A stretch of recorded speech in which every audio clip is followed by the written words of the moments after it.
독서라는 판도라 상자를 최신 뇌과학, 심리학, 행동경제학이라는 재료로 떠받치고 스토리와 인문학이라는 날개를 달아 독자의 품으로 날려보내는 것이 이 책의 목표이다. 안녕하세요, 고영순 작가입니다. 저는 어느 날 문득 다음과 같은 의문이 들기 시작했습니다. 독서는 우리에게 무엇인가? 독서는 우리에게 어떠한 영향을 주는가? 어떠한 독서법들이 있는가? 모두에게 효과적인 독서법이 있을까? 있다면 그것은 무엇일까? 어떻게 하면 진정한 독서가가 될 수 있을까? 이런 의문들을 풀기 위해 수많은 자료와 실험하고 고민한 결과 많은 것들을 깨닫게 되었고, 그렇게 해서 지금 여러분께 소개할 제 6번째 신작 어떻게 읽을 것인가가 나왔습니다. 어떻게 읽을 것인가는 모든 읽기에 대한 지침서이자 여러분의 삶을 바꿔줄 독서가 되는데 가장 친절한 파트너가 될 것입니다.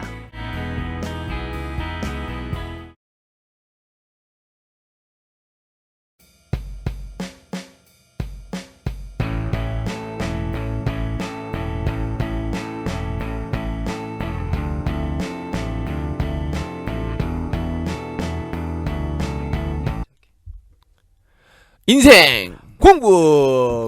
여러분 또 반갑습니다. 또 한 주가 흐르고 또 새로운 방송 시간이 돌아왔습니다. 예. 뭐 자기소개하고 시작할까요? 예, 저는 인생 공부에서 듣보잡 박사를 맡고 있는 공학 박사 신영준이라고 합니다. 예. 반갑습니다. 저는 뭐 듣보잡 작가. 듣보잡 작가라뇨. 지금 뭐 핫합니다. 이게 다음 주에 나가니까 지금 원래 인문 베스트셀러에서 정말로 활약을 하다가 이제 신용복 선생님께서, 제가 진짜 존경하는 신용복 선생님께서 별세를 하셔서 이제 사람들이 추모의 뜻으로 이제 정말로 이게 다시 책을 보고 싶은 마음에 구매를 해서 잠깐 순위가 떨어져서 그렇지 정말로 핫합니다. 그다음에 그 고영성 작가님 책에 보면은 그 인용구 중에 제일 임팩트 있는 부분 중에 하나가 신용복 선생님 책에서 인용한 거예요. 그렇죠. 제가 뭐 감옥으로 사색이 제 고영성 20대 작가님이 때 항상 저한테 말하는 것도 자기가 제일 좋아하는 책 중에 하나, 제가 인생에서 영향을 가장 많이 끼친 책 중 하나가 감옥으로부터의 사색이라고 저한테 말씀해서 진짜 대한민국의 큰 선생님이 진짜 별이 진 것 같아서 좀 마음이 아프긴 합니다. 예. 그날 강의 끝나고 좀 늦게 알아서 저는 저도 밤에 잠을 못 자가지고 그래서 정말 책 좋으니까 많이들 책 그러니까 사서 정말 보시고. 좋은 게 그거예요. 뭐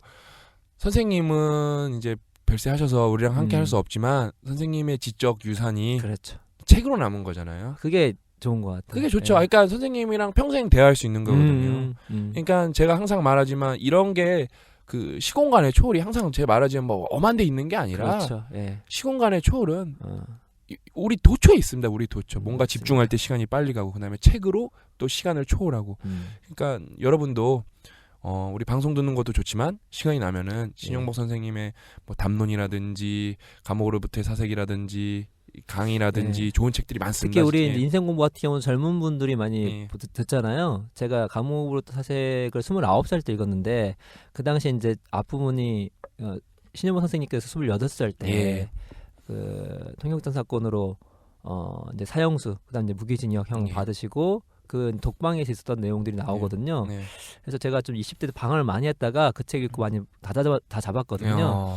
그러니까 20대 분들 같은 경우는 이렇게 감정이입을 할 수 있을 것 같아요. 나랑 비슷한 나이에 있었던 신용복 선생님이 그 상황 가운데 어떻게 자신의 마음과 생각을 그 가운데서도 갖고 나갔는지를 한번 바라보시, 그러한 관점으로 제가 또 우리 책에 관독을 했죠. 제 책에 관독, 그런 마인드로, 그런 관점으로 책을 읽으시면 되게 도움 많이 될 거라는 생각이 듭니다. 또 이제 저희도 이제 신용복 선생님을 이제 별세가 이제 슬프긴 하지만 또 이제 즐거운 마음으로 그래도 이제 또 남아 있는 사람들은 또 그렇죠. 열심히 살면서 그게 중요하다는 생각이 듭니다. 또 남아 있는 분들은 또 남아 있는 대로 우리 살아야 되니까 파이팅하면서 발전하도록 하겠습니다. 그래서 오늘도 이제 지난 시간에 이어서 여러분들이 저한테 주셨던 수많은 고민들 중에 대표 고민을 오늘도 다 같이 한번 이야기해보는 시간을 갖도록 하겠습니다. 이제 오늘의 첫 번째 고민은, 이거는 진짜 여러 명이 다 이것도 엄청 받은 질문 중에 하나예요. 해야 될 것은 많은데 시간 활용을 어떻게 해야 될지 모르겠어요. 시간 활용. 이거 정말 중요하죠. 이거는 뭐 저도 경험이 많고 저는 이제 좋은 예도 많고 근데 이제 또 고 작가님도 또 경험이 많기 때문에 이제 각자 얘기를 해주면 제가 근데 사실 이걸 제가 나중에 말하겠지만 이 시간 활용을 어떻게 해야 될지 모르겠어요에는 엄청 숨겨져 있는 어떤 철학이 있습니다. 그거를 제가 나중에 말씀드리겠습니다. 근데 첫 번째로 이제 구체적으로 이제 구체적인 예를 제가 하나 드릴게요. 어떻게 저는 시간 활용을 잘 했었나. 보통 시간 활용을 어떻게 해야 될지 모르겠다는 분들은 그러니까 목적어가 뭐냐. 어떤 거를 하기 위해 시간 활용이 필요하냐. 보통 공부랑 운동이에요. 다. 당장 시간이 없다는 건 자기 일을 해야 돼서 바쁜 거고 자기가 의무적으로 해야 되는 게 있기 때문에 자기가 하고 싶은 걸 못 한다는 거거든요. 다시 그렇죠. 풀어서 얘기하면은. 네. 그러면 이제 어떻게 운동을 하고 어떻게 영어를 할 것인가? 되게 간단해요. 저 같은 경우는 회사를 다니면서 옛날에 이제 아침에 6시에 버스를 타고 5시 반에 일어나서 6시에 버스를 타고 그다음에 이제 도착을 하고 회사에 도착을 해서 이제 퇴근을 하면은 몇 시였지? 거의 뭐 보통 집에 오면은 9시 뭐 10시 늦게 오는 날은 12시 이랬거든요. 네. 시간 활용이 아니라 시간이 없죠. 기본적으로. 근데 이제 제가 멀리 회사를 다녔는데 제가 판교에 살면서 아산, 천안 지역으로 회사를 다녔는데 거기 이제 아산에 저희가 이제 회사 사이트가 2개가 있어요. 캠퍼스가 2개가 있어요. 그래서 하나가 이제 1캠퍼스, 2캠퍼스 있는데 그 이동 거리가 이제 버스로는 한 5분 정도 걸리고 버스로 5분이니까 걸으면은 30분, 30분 정도가 걸려요. 네. 그래서 이제 제가 회사 다니면서 너무 운동할 시간도 없고 공부할 시간도 없어서 어떻게 해야 되나. 그래서 좀 퇴근할 때 일찍 나왔어요. 일찍 나와서 원래 저희 이제 2캠퍼스에서 태워서 1캠퍼스에 사람들을 실어서 이제 판교로 돌아오는 건데 2캠퍼스부터 1캠퍼스까지 걸어갔어요. 이제 걸어 다니는 거예요. 걸어 다니면서 걸어다니면 일단 30분 걸으니까 무조건 운동이 되잖아요. 운동이 되고 그 다음에 두 번째로 그 걸어다니면서 영어 듣기를 했어요. 그 다음에 이제 이북도 듣고, 그러니까 이북이 듣는 게 아니라 라디오북, 오디오북도 듣고, 예. 이제 그 다음에 CNN 같은 것도 듣고, 예, 제가 라디오도 듣고 그러면서 제가 평소에 하지 못하는 이게 지적으로 생산적인 활동들을 걸어다니면서 운동도 하면서 한 거예요. 그렇게 하면서 영어도 듣기도 정말 많이 하고. 운동 일단 진짜 많이 돼요. 그렇게 하면은 30분씩 매일 걸으니까 보통 사람보다 운동을 정말로 훨씬 많이 했었어요. 그렇죠. 그때 30분 매일 걷는 거 못 하시는 분 너무 많죠. 해서 제가 또 하나 얘기해 주는 게 그래서 제가 후배들한테도 이제 예를 들어 이제 출퇴근 거리 그 탕정에 사는 후배들한테 말했던 게 그거예요. 너도 시간 없다 그러지 말고 걸어서 퇴근하라고. 아니면 자전거로 퇴근하라고. 최소한 운동 되게. 그 다음에 제가 하나 말한 게 있어요.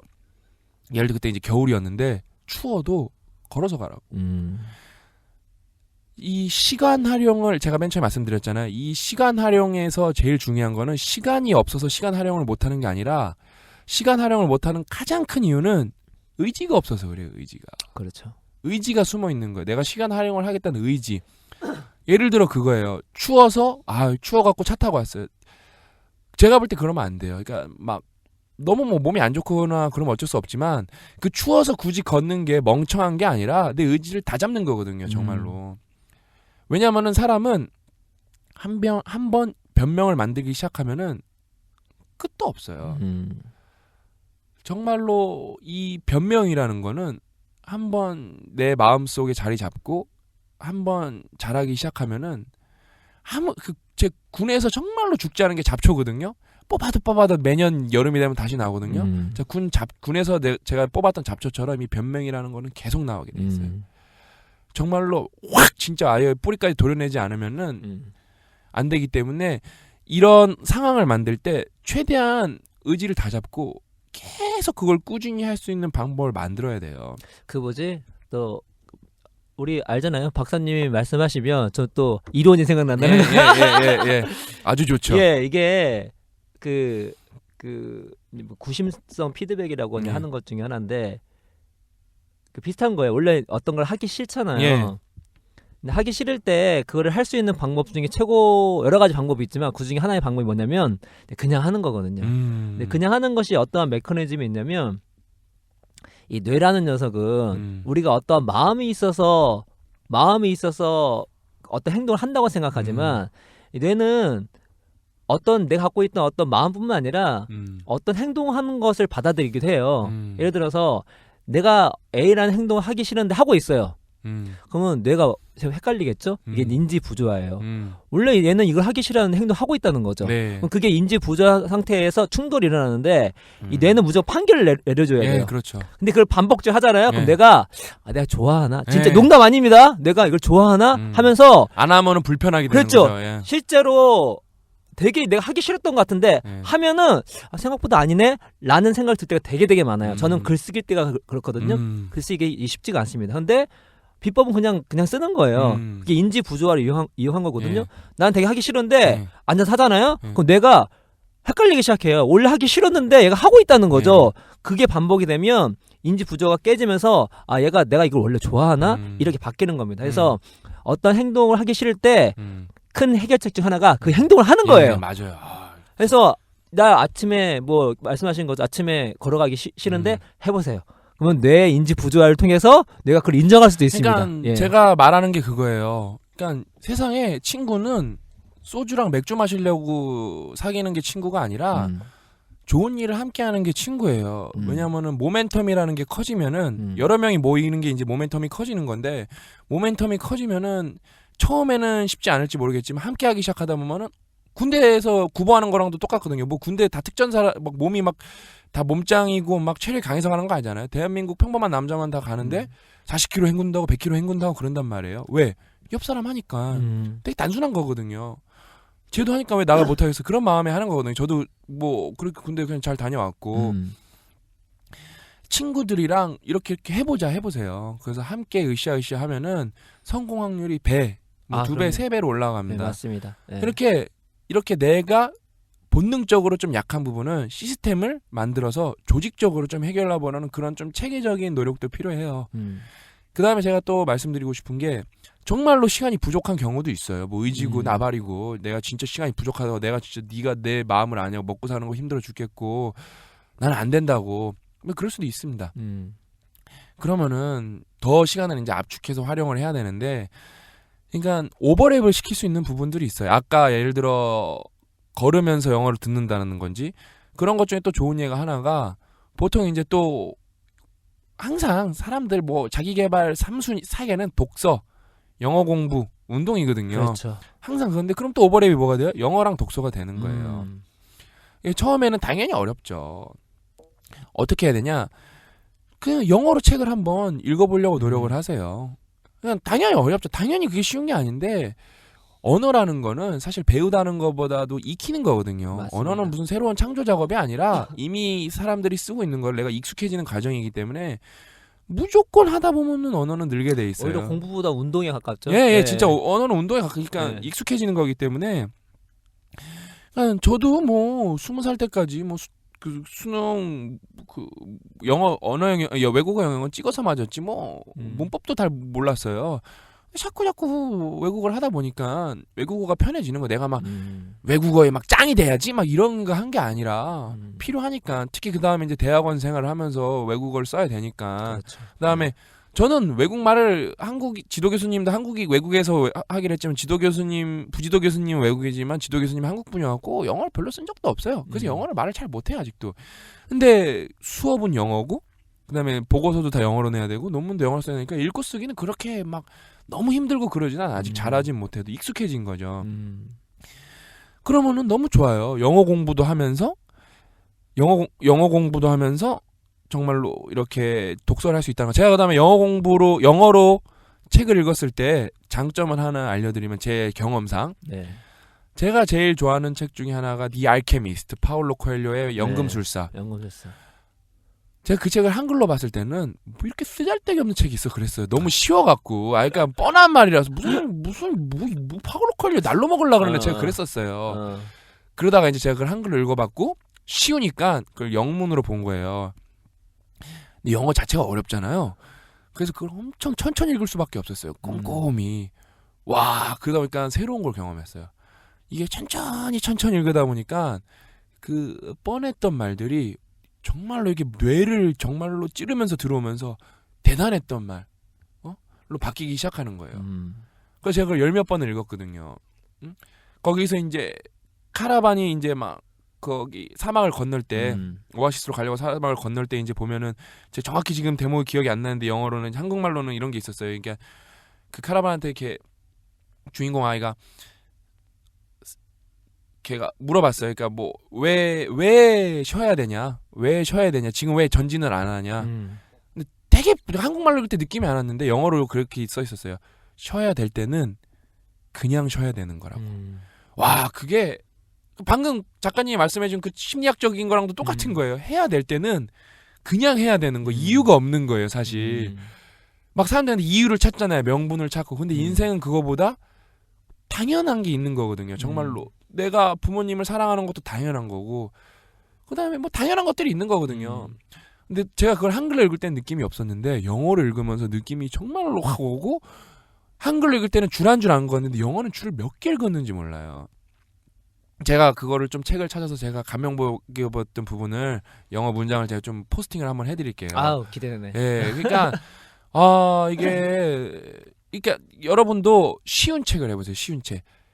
그 다음에 그러니까 쉬운 책이 그러니까 뭐 파울로 코엘료 책이라든지 이런 쉬우면서도 좋은 책들이 있어요. 뭐 Who Moved My Cheese 이런 것도 뻔한 소리 아니야. 이거 변화. 당연히 뭐 인지하고 작가하고 먼저 안. 진짜 저 한글로 책 읽을 때는 이런 쓰레기 책 아니야. 다 그렇게 했는데 영어를 읽으면서 천천히 읽으니까 와 이렇게 구구절절 맞는 말만 써놨냐. 진짜 이 천천히 읽으니까. 예. 그 뭐지? 저 개인적 경험으로는 예. 이것도 있는 것 같아요. 그 영어 원서하면 벌써 원서를 어떻게 읽냐. 예. 근데 조금 그 오해하는 것 중에 하나가 예. 예를 들어서 천균세 같은 거 책에 예. 벌써 이걸 이 내용 원서 진짜 아유. 어렵겠네. 이제 이 성인권 있잖아요. 한글로도 책이 흉기처럼 생겼잖아요. 벽돌책이잖아요. 예. 그리고 그 뭐지? 그러니까 뭐 이 학자도 대단한 학자니까. 근데 그 책을 읽어보시면 고등학교 독해만 하시면 읽을 수 있어요. 제가 천균세 원서를 읽었거든요. 근데 왜냐면 용어가 어려워요. 용어는 한글로도 어려워요. 그러니까 어차피 이건 찾아봐야 돼요. 왜냐면 뭐 다양한 식물들이 나오거든요. 동물들이 나오고. 근데 일본 문장은요. 이게 특히 이 이공계나 과학자들 같은 경우는요. 되게 문장이 되게 평이하게 써요. 직관적으로 쓰기 때문에. 뭐 니콜라스 카나 원래부터 이 칼럼니스트 있잖아요. 그런 사람들이 이 문장이 어렵게 되지. 꼬여 있지. 원래 교수님이나 학자들 같은 경우는 맞아요. 우리가 항상 봤던 수능식으로 글 쓰시거든요. 제가 대학원 강연에서도 하는데 그 문장의 구조도 무조건 다 두 갈식이고 그렇게 맞습니다. 쓰는 게 맞는 거예요. 그 정보 전달의 글은 막 꼬아서 쓰는 게 맞는 게 아니라 직관적으로 사람들이 알 수 있게 정보를 전달하는 게 목표이기 때문에. 그래서 뭐 대작이라고 해서 원서가 어려운 게 아니라 오히려 고등학교 정도 수준만 되면 독해하는데 전혀 지장이 없는 책들이 많이 있거든요. 대신 이제 한 권을 끝냈을 때 그 뿌듯함 있잖아요. 그렇죠. 게다가 이게 책 같은 경우는 중요한 용어 자체가 반복이 되기 때문에 특별히 암기를 하지 않아도 자연스럽게 몸에 체화되는 그런 느낌이 있더라고요. 나중에 잊지 않게 장기 기억을 하는 거죠. 그런 것도 있고 해서 원서를 도전하는 것도 크게 뭐 두려움 갖지 그다음에 마시고. 그런 분들이 있어요. 저도 그렇게 뭐 자기계발서를 많이 읽지 않지만 자기계발서 쓰레기라고 말하는 분들이 되게 많아요. 근데 뭐 전 그렇게 생각하진 않거든요. 전혀. 전혀 그렇지 않은데 그런 분들한테 제가 추천하고 싶은 게 영어를 읽어보세요. 자기계발서는 이 문장도 되게 직관적이고 문학책이 아니기 때문에 영어로 진짜 읽어보면은 자기계발서 읽을 때 진짜 자기계발이 되는 경우가 많아요. 일단 영어를 공부해서 자기계발이 되고 그 뻔한 말들 왜 자기계발서가 쓰레기냐고 하는 사람 너무 말이 뻔하거든요. 이걸 누가 몰라 이런 거거든요. 근데 인생은 뻔한 말 어떻게 특별하게 실천하냐의 싸움이거든요. 네, 맞습니다. 그것만 잘해도 무조건 이렇게 시간을 알차게 쓸 수밖에 없어요. 그러니까 다시 이 시간 활용을 어떻게 해야 하나요를 제가 좀 정리를 해주면은 일단 시간 활용에 제일 중요한 거는 내가 시간 활용을 잘하겠다는 의지가 일단은 무조건 있어야 되고, 두 번째로 시스템을 만들어라. 시스템을 만들어 봐라. 이렇게 친구랑 같이 할 수도 있는 거고, 그 다음에 어떻게 안 하면 안 되게 만드는 구조를 만들고, 세 번째는 곰곰이 생각해서 오버랩 시킬 수 있는 것들.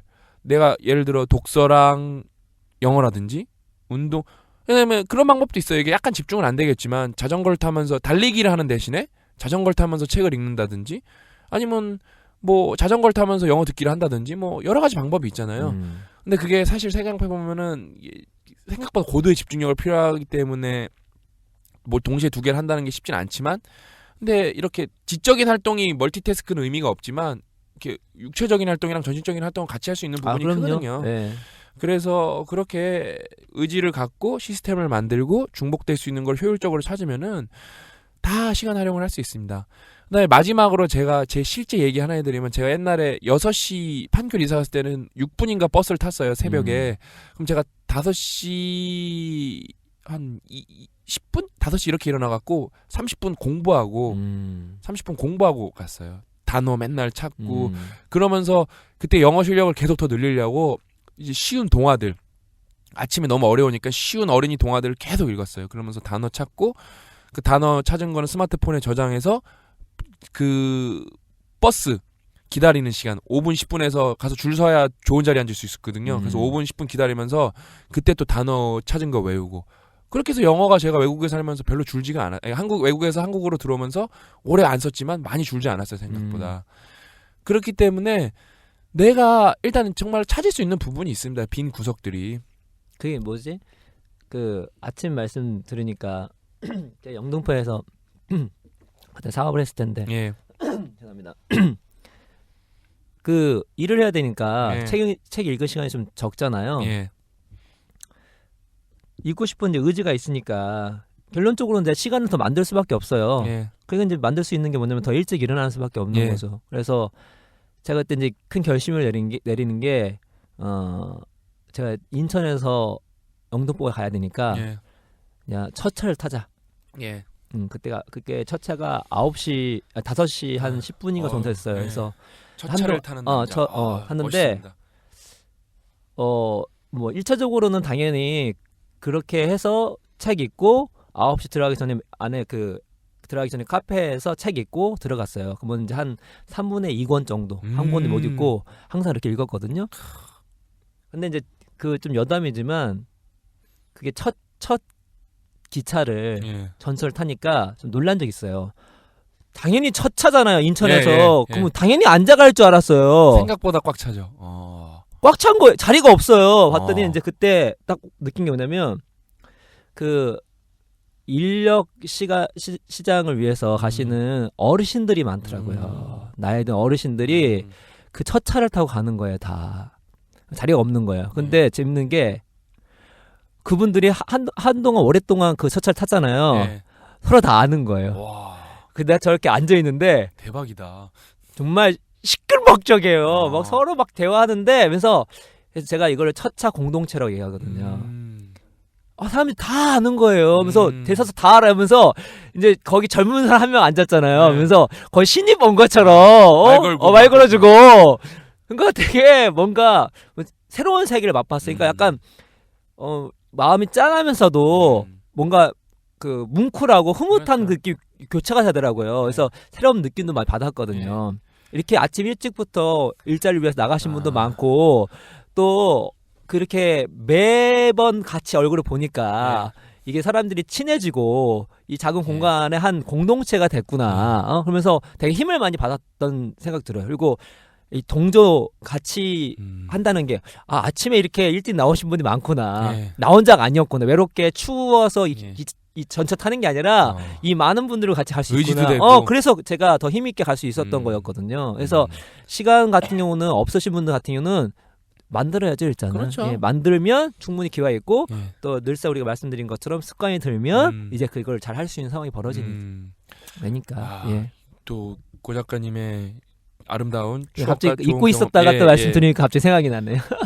그렇게 해서 해야 될 것은 많은데 시간 활용은 어떻게 해야 하나요? 이거는 이제 마치고 두 번째 상담을 제가 하나 말씀드리면은 정말로 제가 만약에 상담 그 편지나 메시지를 빅데이터를 돌린다면은 10위 안에 들어가는 단어가 하나가 있어요. 뭐 다른 거는 다 제가 볼 때 논쟁의 요소가 있지만 제가 확실히 장담할 수 있는 거 하나가 의외의 단어가 하나 있어요. 이게 상담에. 뭘까요? 궁금하네.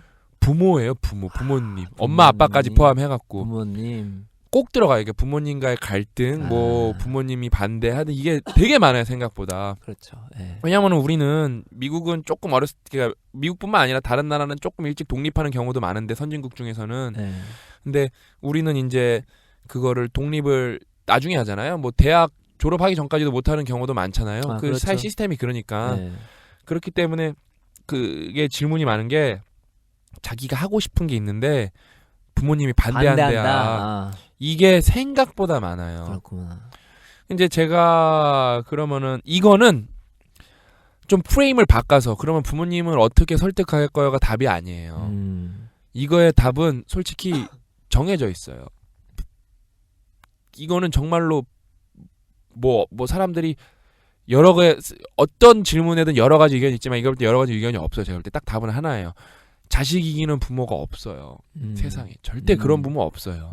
그다음에 자식 안 잘 되는 거 바라는 부모 절대 없어요. 그냥 결국엔 답은 나와 있는 거예요. 하시면 돼요. 하시면. 근데 그 문제는 뭐예요? 그럼 불화가 생기잖아요. 이거는 내가 부모님한테 어떻게 해야 될 게 부모님이 어떻게 타협을 볼 게 아니라 내가 어디까지 부모님한테 양보할 수 있냐의 그 문제예요. 어차피 부모님이 반대하는 걸 할 거기 때문에 부모님이 화는 나고 속은 상할 거란 말이에요. 그러면 거기서 막 논리 정연하게 게 내가 이걸 왜 해야 되고 엄마는 모르면 가만히 있어 아빠는 잘 알지도 못하면서 가만히 있어 이게 아니라 어떻게 하면 부모님을 오히려 내가 이해를 해줘야 되는 거. 부모님한테 이해를 바라는 게 아니라 답은 정해져 있다니까요. 원하는 건 우리가 할 거예요. 결국엔 내가 부모님을 얼만큼 더 이해하냐, 최대한 얼만큼 이해하냐, 그 문제지. 이거를 막 싸움의 문제가 아니고 왜냐면은 많이 이해해놓고 최대한 많이 이해해놓는 게 중요한 게 뭐냐면은 결국에 하면 불화가 생겨요. 돌아선단 말이에요. 근데 결국엔 관계가 회복되거든요. 많이 회복하면 많이 이해시켜놓으면 많이 이해시켜놓을수록 회복이 빨라요 관계가. 근데 그 다음에 솔직히 이거의 핵심은 더 숨어있는 핵심이 하나 있어요. 제가 좀 거의 뭐 혼내듯이 말하는 건데 계속 이거 대화를 하다 보면은 다 그거예요.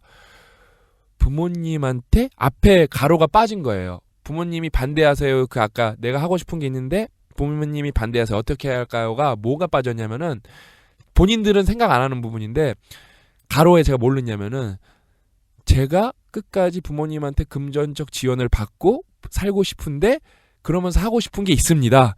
근데 부모님이 하는 걸 반대하세요. 그거예요. 엄밀히 말하면은. 그러네. 맞아요. 그러니까 놀부심보예요. 놀부심보. 그러니까 리스크를 자기는 떠안고 싶지 않다는 거예요. 그렇지. 끝까지 내가 하고 싶은 거 부모님이 서포트해줬으면 좋겠다. 분명히 뭐 안 그러신 분도 소수 있겠지만 그거예요. 그거. 아예 안 그러신 분도 많지만 대부분 그거예요. 부모님한테 다 저도 뭐 대학교 졸업할 때까지 그 부모님한테 금전적 지원을 많이 받았고 저도 그랬습니다. 다 당연한 거죠. 뭐 우리나라에서 몇 명이나 론을 받아갖고 미국은 이제 론이 잘 나오니까 학생들 대출 받아서 아르바이트도 하면서 사는데 우리나라 뭐 몇 명이나 그러겠어요. 뭐 론도 또 부모님이 많이 감당해 주시고 하는 거니까. 그렇죠. 그러니까 그다음에 거처를 마련하기도 그렇게 우리나라가 우리나라가 집값도 싼 것도 아니고 그렇게 쉬운 것도 아니고 그래서 그 부모님 그러면은 그거예요. 솔직히 제가 그거예요. 만약에 너가 그러니까 솔직히 저는 뭐 적절하게 불법이 아닌 이상은 부모한테 상속을 받는 건 저는 그게 뭐 죄라고 생각하지도 않거든요. 네. 저도 돈 벌면 제 자식 물려줄 거거든요. 맞아. 네. 상속세 다 내고. 근데 그게 그거예요. 만약에 그렇게 끝까지 부모님한테 혜택을 받고 싶으면은 부모님이 시키는 거 하는 게 맞는 거예요. 부모님이 대주준 거예요, 인생에서. 왜? 내가 원하는 건 이제 내 힘으로 스스로 막 부모님 서포트 없이 하려면은 그거는 내 인생의 대주주가 난데 내가 최대 투자자니까. 근데 끝까지 그거예요. 힘든 건 하기 싫다 이거예요. 그다음에 실패해도 부모님한테 돌아오고 싶다 이거예요. 그런 놀부심보로는 절대 부모님이 반대하는 거 하면 안 됩니다. 그리고 여러분이 이제 솔직히 이제 저한테 다 물어보는 친구들이 20대나 30대 초반 친구들이기 때문에 가끔 뭐 30대 후반도 있지만 제가 옛날엔 저도 몰랐어요. 저도 이제 막 논리 정연하게 막 따박따박 부모님한테 따지고 저는 공부도 많이 했으니까 뭐 외국도 많이 살아보고 뭐 책도 많이 읽고 그러니까 엄마 아빠 뭘 하냐고 막 그런 식으로 아주 싸가지 없게 말 많이 했거든요. 근데 이제 너무 후회하는 게 제가 논리적으로 부모님한테 엄청 따졌는데 뭘 아시냐고 막 그런 친구들 많아요. 뭐 제가 볼 때 포스팅 봐도 그런 친구들 많은데 우리는 논리적으로 키워지지가 않았어요. 부모님은 제가 지금 애기 이제 41살 배기 딸 아이인데 우리 딸을 논리적으로 키우고 있지가 않아요. 네, 맞습니다. 자식을 키운다는 행위는 만약에 논리적인 사람이면은 하지 못할 짓이에요. 제가 볼 때. 제 얘기가 아니라 실제로 학력이 높아지면 높아질수록 출산율이 점점 낮아져요. 그거는 뭐 낮아지죠. 통계로 다 나와 있는 거기 때문에 그래서 선진국이 가면 갈수록 출산율도 원래 더 낮고 그래서 이제 그거를 이렇게 정책이나 그런 걸로 커버하려고 그러는 거지. 미국 같은 경우에는 그러니까 인구가 줄자는 게 막 이민 이런 게 요소가 많이 컸었지. 선진국 뭐 유럽 같은 데 가면 출산율이 정말 낮아요. 이제 그 복지 정책으로 많이 올리긴 했지만 그냥 점점 우리나라 사람도 왜 출산율 낮은 것 중에 하나가 제가 볼 때 점점 많이 배워서 그래요. 우리나라 공부 얼마나 열심히 해요. 그냥 자기 인생 살고 싶은 거예요. 근데 제가 볼 때 그건 조금 부모님 세대 입장에서는 억울한 것도 있는 게 맞아요. 제가 볼 때 저는 부모님 세대는 아니지만 그다음에 우리도 너무 이기적으로 논리적인 게 우린 아니지만 부모님한테 이기적이지 보이지 않게 노력을 해야 돼요. 우리는 솔직히 훨씬 좋은 환경에서 훨씬 배부르고 등 따시게 공부하고 행복하게 살았단 말이에요. 특히 20, 30대는 거의 대한민국의 뭐 전성기 때 그때 다 유년기랑 청년기를 보내고 있기 때문에 그게 부모님한테 고마워해야 되는 부분도 있고 그거를 부모님과 지금 내 상황을 똑같이 들이대면서 비교하면은 정말로 불화가 생길 수밖에 없어요.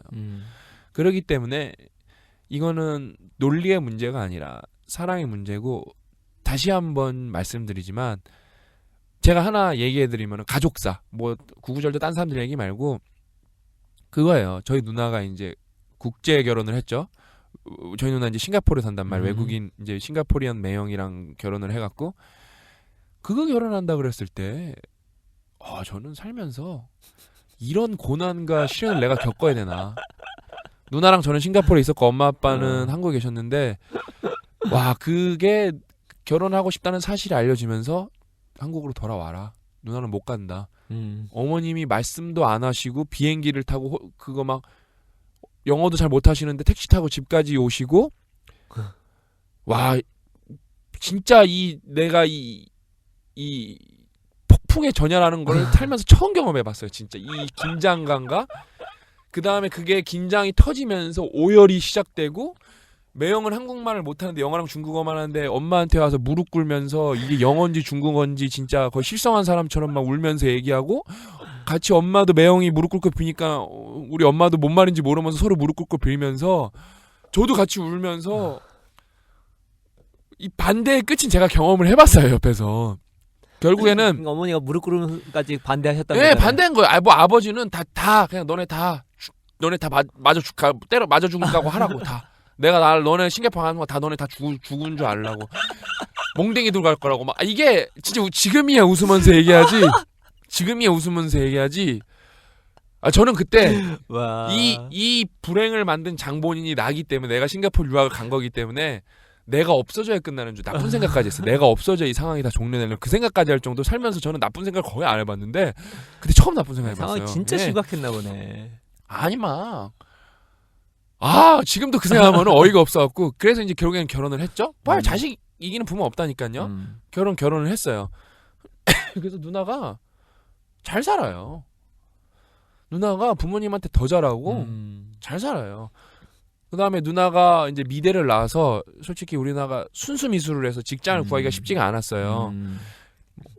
그래서 뭐 솔직히 뭐 노력을 안 한 걸 수도 있는데 하여튼 노력도 많이 했어요. 그래서 뭐 아르바이트도 많이 하고 경마장에서 마사에서 주말 알바도 몇 년 동안 하고 되게 열심히 사는데 그게 쉽지가 않아서 잘 안 됐어요.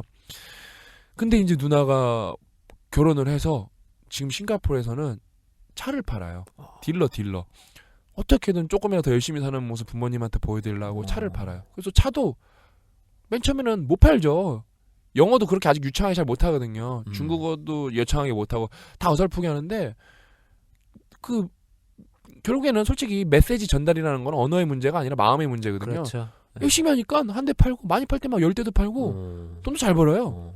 그다음에 그걸로 부모님 막 이제 어머님 환갑 때 자기가 이제 교토 여행도 보내드린다 그러고 훨씬 옛날보다 잘 살고 훨씬 화목해졌어요. 옛날보다. 그러니까 누나도 노력을 많이 한 거고 근데 그 반대의 끝은 진짜 여러분이 상상도 못할 정도로 하지만 이 정도가 아니라 가족이 죽냐 사냐의 문제였어요. 그때.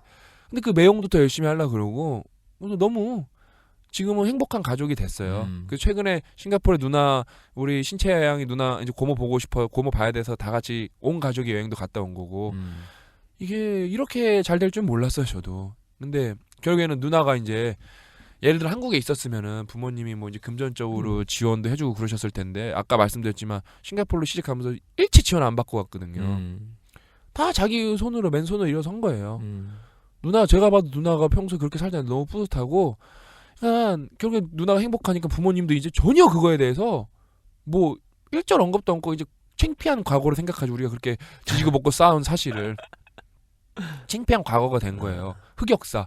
응? 흑역사가 된 건데 여러분도 그거예요. 다시 제가 그래서 제 누나 에픽 저희 가족의 흑역사 치부까지 드러나면서 얘기하는 게 부모가 자식 진짜 잘 되라 그러는 거지 안 되라 그러는 경우가 없어요. 근데 분명히 부모님은 여러분보다 모르는 부분이 많을 수도 있기 때문에 그 갭은 있습니다. 그거를 부모님이 이해해 주길 바라지 말고 진짜 지극정성으로 부모님이 여러분을 키우셨던 것처럼 여러분 키우는 거 진짜 힘들어요. 엄마가 여러분 젖 물리는 거 진짜 힘들어요. 정말로 여러분 태어나서 2시간마다 지금 물리고 계시죠? 지금 정말 힘들어요. 그게. 괜찮은데 그게 완벽하게 이해하기 힘들 것 같긴 해요. 그러니까 해야 되는데. 저도 몰랐다니까요. 제가 논리적으로 부모님한테 따박따박 개기는 거에 1인자였어요. 진짜 제가 그렇게 제일 싸가지 없는 놈이었어요. 그랬는데 제가 키워보니까 알겠는 거예요. 저는 되게 놀랬던 게 딸이 딸. 저는 처음 우리 와이프 사귀기 전에 만났던 여자분의 아버님이 제 반대를 하셨어요. 뭐 20살 때 반대를 해. 뭐 결혼할 것도 아닌데 이해가 안 가는 거죠. 저는 지금 다 이해합니다.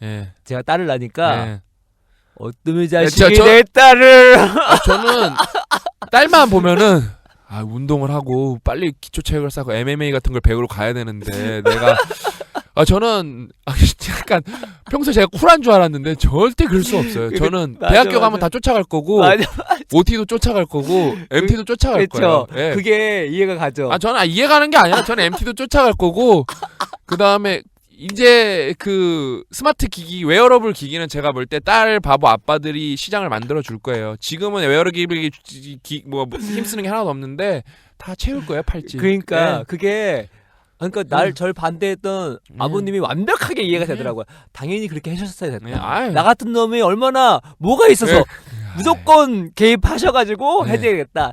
그만큼 이제 농담도 얘기했지만 그만큼 말씀하신 것처럼 본인이 하시는 걸 할 수밖에 없잖아요. 하시되 부모님을 이해하는 관점도 좋고 그것도 좋은 것 같아요. 정말 내가 당당하게 내 일을 하려면 독립해버려라. 맞아요. 독립하면 당당하게 할 수가 있는 거니까. 근데 부모님한테 계속 의진하면서 부모님 말씀 아예 듣는지 안다는 것은 조금 이거 아닌 것 같다. 그 다음에 부모님이랑 등 돌릴 각오로 뭘 결심을 하셨으면은 목숨 걸고 하셔야 돼요.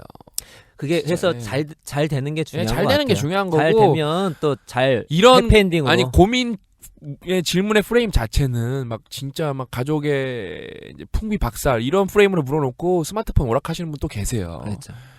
그 부모님이 열심히 하는 거 보면 다 감동 받아요. 맞아요. 말씀하신 게 교정을 하면 잘 되는 것보다 정말 열심히 하시면 될 것 같아요. 진짜 다 감동 받아요 부모님은. 그 다음에 딱 선택한 거에 대해 책임감을 그게 지고. 그거예요. 아까 또 말한 걸 또 다시 이거는 중요한 문제이기 때문에 계속 다시 다르게 프레이즈해서 제가 말씀드리면은 딱 그거예요.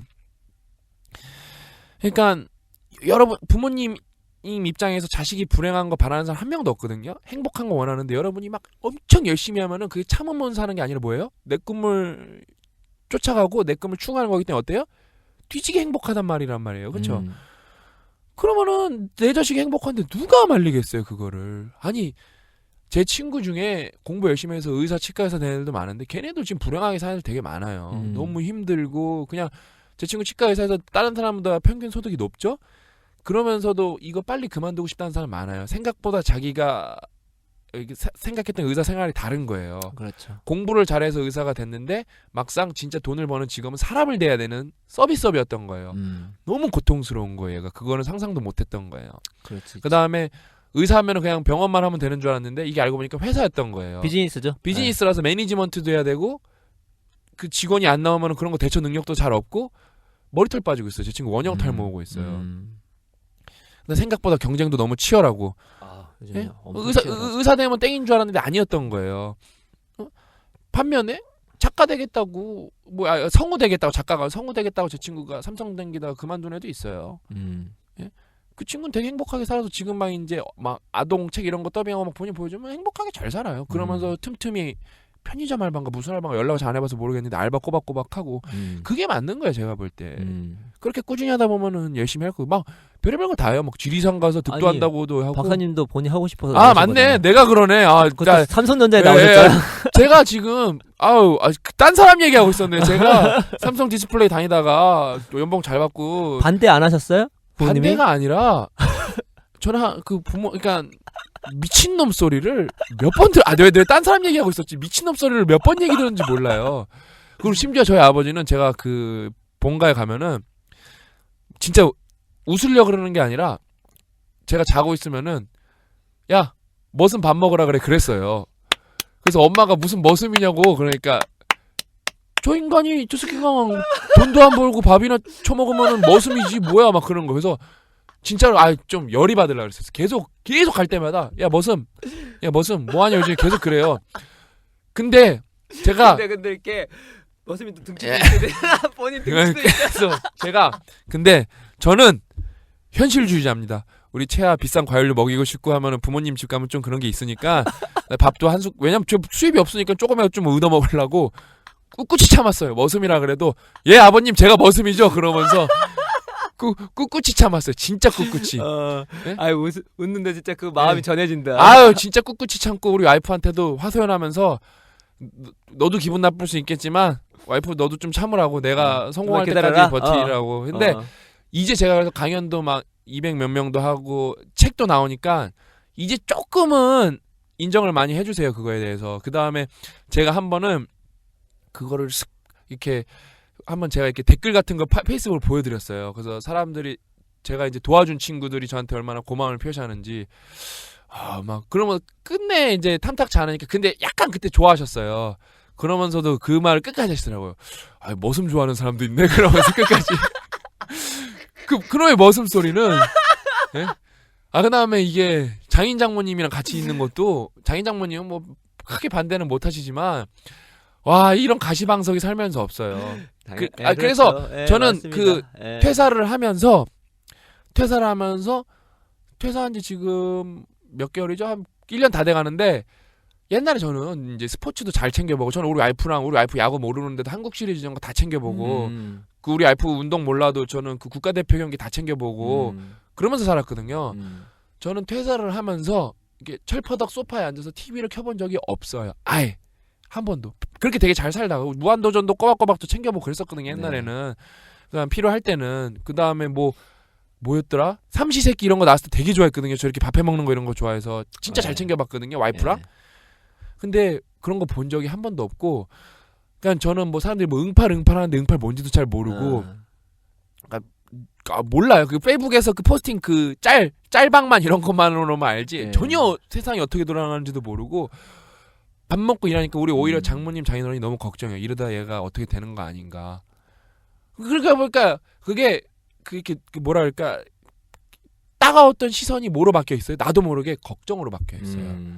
내가 밥 먹고 목숨 걸고만 일만 하니까 진짜 다 걱정. 우리 엄마도 걱정. 항상 제가 뭐 몇 번 반복드리지만 그 미생의 그 멘트 그 직장은 전쟁터지만 밖은 지옥이다. 근데 저는 이제 작가다 보니까 또 비즈니스 하다 보니까 이게 밖에 나오면 어쩔 수가 없어요. 살아남기 위해서 뭐 시간을 올인할 수밖에 없으니까 당연히 왜냐면 내가 뭔가를 다 새롭게 만들어야 되잖아요. 맞습니다. 어떤 시스템 안에 있어서 내가 주어진 일만 하는 게 아니라 다 뭐 어차피 내가 다 만들고 내가 해야 되고 뭐 같이 협력도 해야 되는데 그 모멘텀이 없으니까요. 그러니까, 내가 움직이면 바로 움직이는 거고 멈추면 바로 서는 거. 회사는 그러니까, 모멘텀이 크잖아요. 그러다 보니까 근데 그거를 잘 긍정적 방향으로 하면은 정말로 몰입할 수 있고 열심히 할 수 있고 반대로 이제 잘하면 보람도 크고 그런 것 같습니다. 그렇죠. 그러니까 근데 방금 제가 제 얘기를 생각도 못했다가 하게 됐는데 여러분한테 다시 한번 말씀드리지만 이 방송이 얼마나 신기한 방송이고 진실된 방송이고 재밌는 방송이냐면은 저랑 고영성 작가님은 다른 방송들은 다 사전 준비가 있잖아요. 저희는 사전 준비가 따로 없어요. 그러니까 원래 취지가 그거예요. 진솔하게 인생에 대해서 얘기해보자. 그 다음에 이런 거 대본도 없어요. 왜? 이 상담이라는 건 제가 2000번 이상을 했기 때문에 언제든지 저는 상담을 해줄 수가 있어요. 어젯밤에도 한 3-4개 해드렸거든요. 그러니까 이제 어저께 고맙다는 얘기도 많이 듣고 저는 이제 새벽에 많이 깨어있기 때문에 새벽에 답장을 오면 실시간으로 어저께 어떤 이제 여성 친구분인가 한데 긴 고민을 보냈는데 제가 답장을 바로 드렸어요. 그러니까 연예인이랑 얘기한 줄 알았다고 심지어 손에 땀이 나네요. 그래갖고 내가 너무 멋쩍어갖고 너무 귀여우시더라고요. 네? 너무 귀여우셔갖고 제가 너무 쑥스럽더라고요. 그래서 땀 흘리는 거 웃음에 땀 흘리는 거 몇 개 찍어드렸는데 그러니까 정말 이게 신기한 방송이에요. 재밌는 방송이고 또 딱 왔어요. 예. 오늘 나 대충 이런 얘기 하겠다 하고 들어갑니다. 그러니까 막 우리가 교조적이고 훈계하는 그런 방송이 아니라 그냥 재밌는 아저씨나 뭐 멘토 이런 것도 제가 눈에 맞으면 저 그런 말 싫어하죠. 저는 아저씨, 원빈이 아저씨, 소미를 지키겠다, 여러분을 지키겠다는 아저씨. 진짜 아저씨처럼 진짜 지켜주고 싶어요. 그래서 그냥 뭐 말도 제가 그렇게 솔직히 제가 대중 강연은 좀 잘하는 편인데 이 대중이 없다 보니까 피드백을 받기도 어렵고 제가 이 템포를 조절하기가 어려워갖고 아직은 제가 이 방송에 미숙한 면이 있어요. 제가 들어봐도.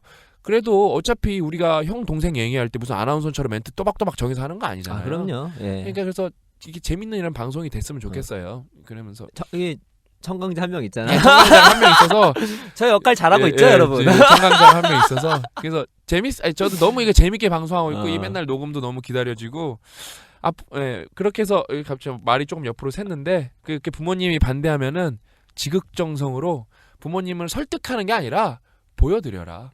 내가 얼마나 꿈을 강하게 쫓아가고 있고 그 꿈을 강하게 쫓아가면서 내가 얼마나 행복한지 여러분이 행복하면은 다 좋아합니다. 여러분 부인도 좋아하고 여러분 여자친구도 좋아하고 자기가 결정한 걸 책임질 수 있는 걸로 증명하면 될 것 같아요. 예. 그렇게 오늘 상담 2개는 일단 우선 마치고 이제 또 우리 인문 베스트셀러 작가인 그다음에 대한민국 최고의 북큐레이터인 고영성 작가님의 어떻게 하면 이제 어떻게 읽을 것인가에 이제서 파생된 강의 이제 독서 특강을 한번 또 해드리겠습니다. 예, 일단은 오늘 2가지를 말씀드릴게요. 하나 간단한 건데 어떤 분이 자기는 앞으로 공부를 해 나가는데 논리적 사고를 많이 해야 된다. 뭐 공부뿐만 아니라 인생은 논리적이어야 되죠. 예. 논리적 사고가 많이 이제 필요한 일을 하게 되는데 될 텐데 어떻게 하면 논리적 사고를 기를 수 있는가? 독서를 많이 하면 되나요? 이런 질문했어요. 아우, 좋은 질문이죠. 근데 뭐 이제 개인적으로는 독서를 많이 하면 좋긴 한데 항상 말씀드리지만 독서는 독서만 하면 피드백이 없어요. 그러니까 논리라고 하는 거는 내가 지금 논리적으로 얘기하고 있는가를 객관적으로 봐야 되거든요. 검증을 받아야죠. 검증. 그래서 나의 아웃풋으로 확인할 수 있는 거예요. 아웃풋으로 하는 것은 뭐냐면 우리 지금 팟캐스트를 할지 글쓰기를 할지 이렇게 내가 아웃풋으로 나온 걸 뭐 확인할 수 있는 거지. 내가 독서를 많이 하면 당연히 논리적인 글을 읽게 되면서 논리를 배우게 되지만 그냥 그거는 배우는 것뿐 실제 자기가 논리적인 사고력이 막 올라간다고 말할 수는 없거든요. 그래서 가장 좋은 건 1차적으로 글을 쓰는 거예요. 제가 봤을 때는 공개적 글쓰기를 하는 거죠. 왜냐하면 글만큼 논리를 말은요 이게 제스처나 여러 가지 있기 때문에 비논리적이라 할지라도 좀 딱 빨려들어가는 게 있어요. 근데 글은 일단은 뭐 글의 흐름이 논리가 빠지면 글 자체가 안 되기 때문에 그래서 그분한테도 글을 좀 많이 써봐라. 대신 공개적 글쓰기를 해라. 그러면은 본인이 갖고 있는 논리에게 어떤 그 피드백을 받을 수 있을 것이고 스스로 얼마나 논리적인지를 확인할 수가 있다. 그리고 좀 더 나아가서 이런 토론 모임을 많이 가져라. 토론 모임 가지고 이왕이면 토론 모임 할 때 한번 녹음해서 들어봐라. 그러면 본인이 얼마나 비논리적으로 얘기하는지를 알 수가 있다. 제가 말씀드렸잖아요. 제 강연에서 나오는 졸업선물 책에도 질문이 있지만 그 마지막 문장이지만 무슨 강연뿐만 아니라 이메일을 봐도 강연을 봐도 메시지를 봐도 무슨 말을 하는지 모르는 경우가 제가 진짜 많아요. 아니 특히 그나마 이메일이나 메시지는 생각을 해서 전달해서 그나마 난데 강연에서 전달해보라고 하면은 뭐 학력을 떠나고 나이를 떠나고 일단 90% 이상은 거의 논리적인 질문을 못 하세요. 훈련이 안 돼 있기 때문에 특히 대한민국은 고 작가님이 어떻게 읽을 것인가에서 이제 또 그 수용적 사고에 대해서도 말씀해 주신 것처럼 아웃풋을 만들어 본 적이 없기 때문에 뭐 그렇게 논리적으로 말하는 사람이 없어요. 정말로. 이게 정말로 논리적으로 말한다는 게 쉽지 않은 게, 일단은 저는 이제 작가님이 말씀에 100% 한 180% 이상 동의하고, 그게 저는 약간 또 감성적으로 여러분한테 좀 여러분들이 듣기 좋게 조언을 드리면은, 논리적이려면은 뭐가 하나 꼭 필요합니다. 뭐가 하나 필요하냐면은 용기가 필요해요. 용기. 그렇지. 이게 뭔 개소리예요. 무슨 용기예요. 뭐 맨날 이상한 드림이나 치시고 그러는데, 그게 아니라 어떤 용기냐?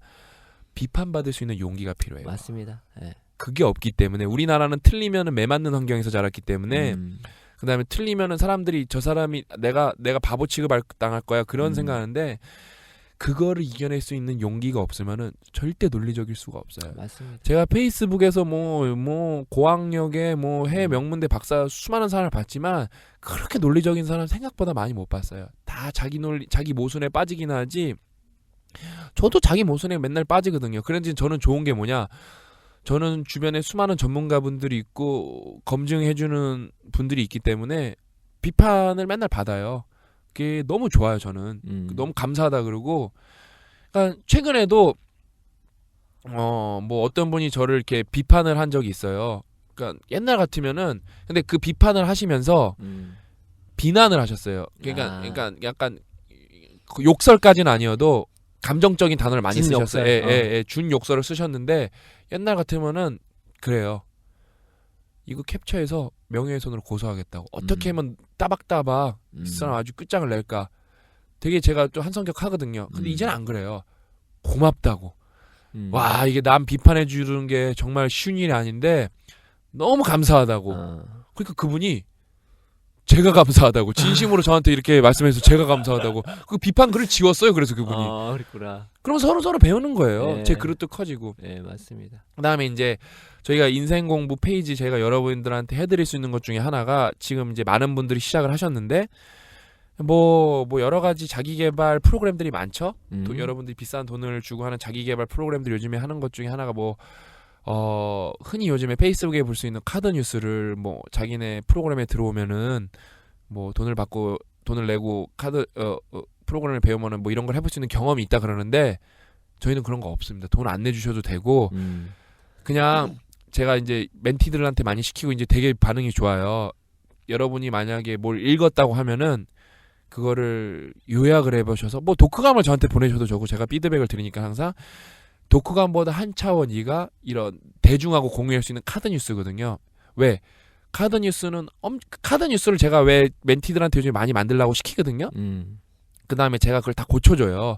그 다음에 페이스북에 올려주고. 왜 올려주냐? 민간인이 뭐 5만 명하고 소통해볼 경우는 전무하거든요. 그렇죠. 없죠. 뭐 가능성이 없죠. 근데 그렇게 요번에 이재혁 군이 호주에서 열심히 사는 친구가 브라이언 트레이시의 강연을 듣고 저한테 그냥 소감을 보냈어요. 근데 그러면 기왕 소감을 보낸 거를, 그러니까 독후감을 파워포인트로 보냈는데 너무 이제 활자가 많아서 더 요약해봐라. 왜? 요약의 깊이는 이해도랑 비례하거든요. 그렇죠. 점점 요약이 많이 되면 많이 되려고 했으면 이해도가 점점 높아야 되고 논리가 훨씬 강해져야 되거든요. 핵심만 남아야 되니까요. 그래서 그 친구가 줄여서 보냈는데도 충분히 줄이지 못해서 제가 조금 더 줄이다가 너무 많아서 못 줄였는데, 제 출간이 있어서 많이 못해서 미안한데, 그래도 제가 줄여서 올리니까 그게 우리가 했던 포스팅보다 반응이 더 좋은 경우도 있었어요. 그러니까요. 네. 너무 뿌듯하고, 그때 작가님도 아주 열심히 했네 이 친구 그러면서, 저도 되게 놀랐어요. 그 친구도 그거를 하려고 일주일 동안 준비를 했대요. 살면서 그 내공이 한번 확 업그레이드된 완전 순간이에요. 업그레이드 했겠네. 예. 그다음에 이걸 왜 하냐면은, 결국에는 제가 삼성은 뭐 다른 회사는 모르겠지만 결국 보고를 다 PPT로 하거든요. 회사 가서 힘든 게 보고가 맨 처음에 힘들어요. 보고서 쓰는 게. 근데 이 카드 뉴스가 보고서랑 똑같아요. 그래서 이거를 해보시는 분들은, 지금 많은 친구들이 준비를 하고 있는데, 저희가 그냥 올려드립니다. 뭐 굳이 이걸 제가 볼 때 추잡스럽게 막 돈을 받고 막 그런 사람들이 있는데, 솔직히 저는 좀 그런 거 잘못됐다고 생각해요. 막 그런 걸로 생색내고 그러는 거. 진짜 그래요? 그러니까 그게 아니라, 그게 그렇게 말을 하면 안 돼요. 당신들이 페이지 만들어서 해보세요. 그러면 될 것 같다가, 나는 이상한 사람들 너무 많아갖고, 그러니까 별 희한한 걸로 돈을 버네 진짜. 그러면서 그 다음에 제가 볼 때 그 돈 받고 한 거 치고 퀄리티도 되게 나빠요. 그 다음에 희한한 얘기만 하고 되게 막 감성적인 얘기만 하고 자꾸. 그러니까 뭐 감성적인 얘기도 중요하지만 논리가 별로 없어요. 그러니까 저는 저희가 그 고 작가님이랑 제가 피드백도 드리고 하니까 여러분 카드 뉴스를 만들고 싶으면은 우리 인생 그 독자 투고를 많이 인생 공부 페이지 저도 솔직히 맨 처음에 이런 걸 할 걸 몰랐어요.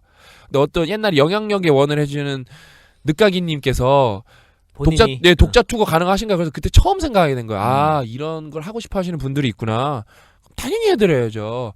혹자는 뭐 누군 이걸 사업의 기회다 이렇게 생각하시는 분도 있겠지만 젊은 분들 공부한다는데 좀 공부 좀 시켜드리고 그래야죠. 뭘 그걸 굳이 뭐 사업을 하고 그럽니까? 네, 뭐 사업이야 맞습니다. 기회는 뭐 이거 널린 게 사업의 기회인데 그래서 이런 것도 한번 해보세요. 우리가 지금 한 달 만에 4만 명이 넘었죠. 예, 이제 네. 5만 명이 이제 한 달 만에 예, 이제 2달 되면 달째? 2달 만에 5만 명이 되죠. 그러니까 그게 되게 여러분이 새로운 경험일 거예요. 뭐 솔직히 사람이 인정에 욕구가 가장 크기 때문에 그럼요. 네. 다 좋아요 받으려고 페북하는 거거든요. 솔직히 뭐 좀 그거에 대해서 나쁘게 생각하지 않아요. 그건 뭐 인간의 본연적인 예. 본성이니까. 근데 네. 여러분이 막 이거를 제대로 해보셔갖고 막 좋아요가 막 500개, 막 공유가 1000개 이런 거 되면은 자신감 붙지. 자신감이 여러분 머리 위에 원기욕 생겨요. 그렇죠. 진짜 손오공이 우주의 기운을 모았던 어. 것처럼 대통령이 우주의 기운을 모으라는 건 제가 어떻게 기우는 건지 모르겠지만 여러분 자신감은 제가 모아드릴 수가 있어요. 그리고 저는 이게 하나의 컨텐츠를 만드는 거잖아요. 예. 그게 엄청난 경험일 뿐만 아니라 엄청난 거예요. 중요한 건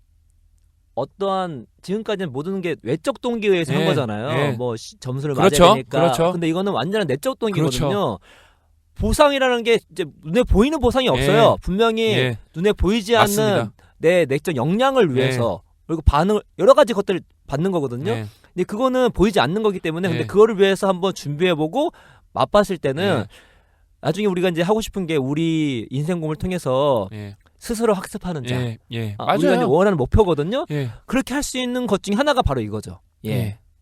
그래서 그런 아까 이제 고 작가님한테 질문했던 친구도 논리를 만약에 키우고 싶다면은 카드 뉴스를 저희한테 투고를 해보세요. 아 좋네. 그럼 작가님이 피드백도 줄 거고 얼마나 줘? 다 무료라니까요. 얘 들어보니까 저도 그 얘기 해야 되겠네. 해주세요. 그래, 해야 해보라고. 되겠네. 무료라니까요. 그러니까. 그러니까 솔직히 저도 못하고 작가님도 못하는 건데 저희는 좀 미적 감각은 떨어져요. 저희는 그건 어쩔 수가 없는데 저도 그래서 노력하거든요. 저도 그러면서 옛날 저 맨 처음에 포스팅 보면 흑백에 아주 완전 촌스러웠는데 많이 좋아졌어요. 저도 공부하는 거예요. 그러니까 근데 이게 결국에는 전달이라는 게 글로만 하는 게 아니고 표현이거든요. 맞습니다. 그러니까 이게 여러분이 정말 복합적으로 성장할 수 있는 기회예요. 언제든지 저희는 열려 있으니까 저희가 항상 피드백도 드리고 하니까 한번 도전해 보세요. 그러니까 인생 공부가 우리 함께하는 예. 그런 페이지니까. 저희 모토가 함께 공부합니다예요. 혼자 공부합니다가 아니고 가르치겠습니다도 아니고 함께 공부합니다. 뭐 신박사님도 그렇고 저도 그렇고 하면서 엄청 배웁니다. 엄청 배우죠. 예. 오늘도 사실 방송을 오기 전에 둘이서 서로 지적질하면서 30분 동안 겸허하게 지적질하면서 받아들이면서 얼마나 배웠는지 몰라요. 여러분 진짜. 솔직히 말씀드릴게요. 예. 30분에 25분은 제가 지적질 당한 겁니다. 그럼 어쩔 수 없어. 근데 보시다시피 저보다 4살 어려요. 예. 근데 받아들입니다. 근데 어쩔 예. 수 없는 게 제가 말씀드렸지만 제가 같이 일했던 서동민 작가가 21살이거든요. 저보다 14살 어리죠. 근데 그렇게 많이 배울 수가 없어요. 그 맞습니다. 프로 정신. 예. 그 맞습니다. 프로 정신 그런 거 하면서 얘가 진짜 이 자기 그 컨텐츠에 대한 그 자부심과 그 정성, 그다음에 역경을 이겨내는 그 진짜 의지, 무릎 꿇고 배워요, 맨날. 사실 제가 이거 하나 비밀 얘기해 드리면은 왜냐면 우리 그렇지 비밀을 얘기하러 있는 거니까. 비밀 얘기하라고 있는 거니까 제가 어저께 이제 졸업 선물을 인쇄소로 넘겼어요. 그러면서 제가 여태까지는 서동민 작가님한테 존댓말을 썼거든요. 일을 해야 되니까. 근데 제가 정말로 제 친조카처럼 동생처럼 아끼거든요. 그러면서 어저께 이제 원래 동민이가 박사님 제발 저한테 말씀 편하게 하시라 그랬었는데 일 다 끝나면 편하게 하겠다 그랬는데 손흥민 작가님이 졸업 선문에 사파를 사파 가시죠. 그려주신. 그랬는데 저 인생 공부에서 드로잉 쇼를 해주시고 보세요. 진짜 그냥 신기해요. 자체가 그냥 경이롭습니다. 예, 진짜 신기하잖아요. 예. 근데 제가 그러면서 정말로 이렇게 제 작가님한테 배운 것도 많았고 그러면서 이제 더 동생처럼 챙겨줄 일이 끝났으니까 제가 동민아 제가 그랬어요. 채팅으로 동민아 끝났다. 수고했다 딱 하는데 나도 감동이 된다. 눈물이 막 나는 거야 갑자기. 그러니까. 걔는 안 오는데 걔는 되게 어른스러워요. 동민이는 갑자기 막 그 새벽 2시에 막 눈물이 줄줄줄 나는 거예요. 왜냐면 되게 빡세게 했거든요. 이게 납기를 맞추려고 이 채팅창에 보면 3시 반, 4시 반, 5시 반 다 이런 거예요. 그러면서 그러면 또 어디냐? 9시 반 아침에 또 있어요. 왜? 일어나서 또 하는 거예요. 내가 너무 얘한테 혹사시킨 것도 있고 그다음에 얘가 아직 그 그림은 잘 그리지만 스토리텔링이 약해서 막 어떤 거는 막 7번 8번 고치라고 시켰는데 안 쓴 그림도 있어요. 근데 얘가 그 묵묵히 이거 바꿀 수 있겠어요? 그러면 바꿔야죠. 그러면은 이거 수정돼요? 연필로 그래 수정 안 돼요. 그러면 어떡하죠? 다시 그려야죠. 내가 그거에 너무 많이 배워갖고 나도 누가 시키면 그렇게 구만 없이 해야겠다. 그냥 우리 이 인생 공부 팀 자체가 너무 제가 좋은 거예요. 솔직히 대한민국의 제일 문제가 그 연공서열이거든요. 그게 탁파되지 그렇죠. 않으면은 대한민국이 희망이 없거든요. 비즈니스 할 때 네. 연공서열만큼 그게 진짜 비효율적인 게 없고 그렇죠. 비논리적인 게 없거든요. 그렇죠. 진짜. 예, 맞아요. 그래서 저는 정말로 우리가 인생 공부를 통해서 아까 많이 배우고 있고 저도 그러니까 그분 그 만드신 거 보고 예. 되게 놀란 거예요. 그러니까 젊으신 분인데 이걸 이렇게 특히 저는 영양님 원 처음 봤을 때 예. 전 알고 있는 내용이었거든요. 예. 또 이렇게 포맷이 만들어지니까 또 사람들이 이렇게 예. 또 사랑받는구나. 예. 그리고 또 이렇게 정갈하게 만들 수 있구나. 되게 예. 좋았거든요. 예. 그러니까 고영선 작가님 솔직히 독서 왕은 아니기로 독서꾼이라 그랬거나 그래, 독서꾼이니까 독서꾼으로 하자. 독서꾼이니까 딱 좋다. 그분보다는 솔직히 많이 읽으셨을 거란 말이에요. 그래도 그분이 어떻게 보면 표현은 더 잘한 거거든요. 그럼요. 예, 고영선 작가님이 인정해 주신 거예요. 얼마나 좋아요. 그분도 방송 듣고 있을 수도 있고. 그렇죠. 예? 그래서 다시 한번 제가 강조하지만 논리력을 키워보고 싶은 분들은 여러 방법이 있지만 카드 뉴스를 만들어 보시고 저희한테 투고를 하세요. 제가 어저께 만난 친구도 출판을 하고 싶다는 친구가 있어요. 근데 그게 출판의 세계를 아시잖아요. 알죠. 99%는 사장됩니다. 그렇죠? 99%가 아니라 99.9%는 그렇죠. 사장되기 때문에 순수한 마음으로 출판했다가 노력이 매장당할 수가 있거든요. 그럼 제가 그거예요. 그 착한 친구, 저희 도와준 친구들이거든요. 그래서 그럼 우리도 도와주겠다. 카드 뉴스를 써봐라. 그래서 대중하고 소통을 먼저 해보고 이 반응이 온다고. 왜냐하면 대중은 이게 정말로 몇만을 상대하는 거기 때문에 이게 바로 오죠. 바로 옵니다. 바로. 그래서 너가 간을 보고 싶으면은 좋은 컨텐츠 그 대신. 그러니까 막 말도 안 되는 컨텐츠는 저희가 올려드릴 수가 없고. 당연하죠. 인생 공부 퀄리티가 있는데. 퀄리티가 있기 때문에 예. 그래서 저희가 다 피드백을 해드리는 거고 안 되면 다시 만들라 그래요. 될 때까지. 그게 이제 논리적인 수준이 올라가는 거예요. 그렇게 제가 또 젊은 친구들을 도와주고 싶은 분들이 있기 때문에 작가의 꿈을 갖고 있으면 이루고 싶은 걸 제가 좀 도와주고 싶어서 이제 육아에 관한 건데 이제 만약에 그 예를 들어 아동에 관한 이렇게 아동 교육에 관한 거에 대해서 좀 또 주변에 퍼뜨려지면 좀 좋은 컨텐츠들. 그러니까 서로 좋은 거예요. 좋은 정보가 공유돼서 좋고 이게 정말 윈윈 사회죠. 그때 그러니까 다시 이제 정리를 해보면 논리적 사고 같은 경우는 제가 글을 먼저 써보고 이왕이면 피드백 받을 수 있고 근데 거기에는 말씀하신 것처럼 용기가 필요하잖아요. 근데 그 용기 발병 중에 하나가 좀 우리가 인생 공부랑 좋은 판이 있습니다. 그렇죠. 여러분. 여러분께서 용기만 내면 돼요. 용기를 내서 만들어서 내면 만드는 과정 속에서 엄청난 거 얻을 뿐만 아니라 반응을 볼 수 있어요. 그렇죠. 그러면 그 자체가 이게 엄청난 경험이거든요. 저도 인생 공부하면서 그걸 많이 배우고 있어요.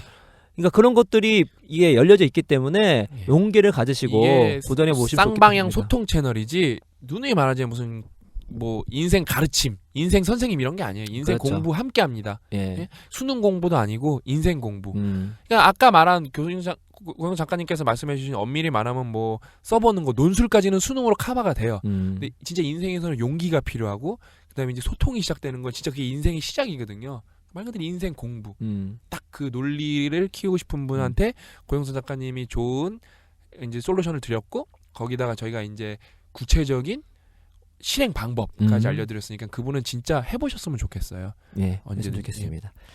두 번째로는 이제 글 얘기가 나왔으니까 간단하게 글을 잘 쓰기 위한 제가 단계 9단계를 또 간단하게 말씀드려서 아주 좋은 포스팅이었죠. 저는 독서와 함께 글을 잘 쓰면 어느 곳에 있다 할지라도 무조건 먹고 살고 사랑받습니다. 전혀 어떤 비즈니스 할더라도 글을 잘 쓰면 엄청난 무기가 여기밖에 없다. 근데 먼저 말씀드리면 책을 읽는다고 글을 잘 쓰는 건 아닙니다. 글을 잘 쓰면 글을 잘 써야 돼요. 그래서 한번 먼저 말씀드리면 일단 이거는 소설은 아닙니다. 소설은 좀 타고나는 게 필요해요. 대부분 뭐 소설 쓸 일은 극소수이기 때문에 첫 번째 단계는요. 죄송하지만 다독을 하셔야 됩니다. 일단은 독서를 한다고 해서 다 글 쓰는 건 아니지만 독서를 하지 않으면 소설이 아닌 이상은 글을 잘 쓸 수 있는 게 없어요. 왜냐면 아무 소스도 없고 뭐 본 게 없기 때문에 글을 잘 쓸 수가 없는 거죠. 그래서 첫 번째 단계는 책을 좀 많이 평소에 읽으셔야 합니다. 읽으시고 두 번째는 책을 읽는 것 중에 하나가 이게 글을 쓰기 위해서는 어떻게 쓰는 것보다 중요한 게 무엇을 쓰느냐. 그렇죠. 글감이 중요한데 글감을 어떻게 찾겠어요?